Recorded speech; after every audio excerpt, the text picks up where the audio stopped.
कॅटरीना ठाकूर कोकणशाहीच्या दिवसभराच्या बातम्या या विशेष बुलेटिन मध्ये आपल्या सर्वांचं स्वागत करते। चला तर मग जाणून घेऊया सिंधुदुर्ग जिल्ह्यासहित संपूर्ण कोकण आणि अखंड महाराष्ट्रात नेमकं काय काय घडलं।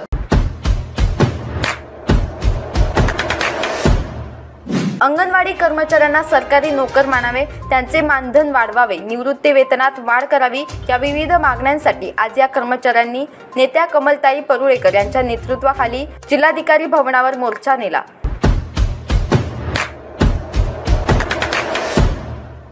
मुंबई गोवा महामार्गावर जानवली ब्रिजवर हुंबरटवरून कणकवलीच्या दिशेने जाणाऱ्या इर्टिगा कारला मागून येणाऱ्या 16 चाकी कंटेनरची धडक बसून अपघात झाला। या अपघातात इर्टिगा कारचे उजव्या बाजूचे मोठे नुकसान झाले। सुदैवाने या अपघातात कोणतीही जीवितहानी झालेली नाही।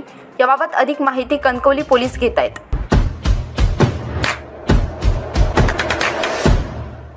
माझगाव नाईकवाडा येथे राहत्या घरात सर्प आढळून आला। घरातील खोलीत हा सर्प घुसला होता।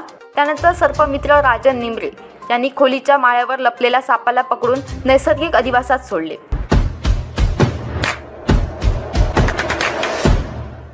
देवगड बंदरात मासेमारी नौकेला आग लागून नौकेचे मोठे नुकसान झाले।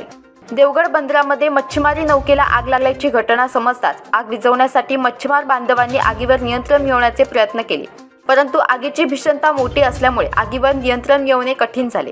ही घटना आज सकाळी 4 वाजण्याच्या सुमारास घडली, मात्र आगीचे कारण अद्याप समजू शकले नाही।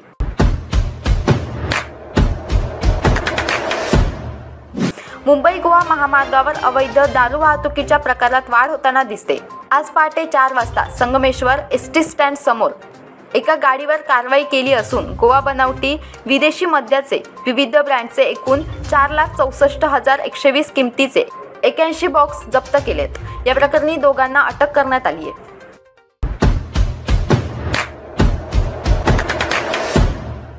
याबरोबरच कोकणशाहीच्या दिवसभराच्या बातम्यांमध्ये इथेच थांबतोय, पण तुम्ही मात्र दिवसभराचे अपडेट्स आणि ताज्या घडामोडी जाणून घेण्यासाठी कोकणशाहीचं YouTube चॅनल सबस्क्राइब करा, फेसबुक पेज लाईक करा आणि Instagram पेजला फॉलो करायला विसरू नका।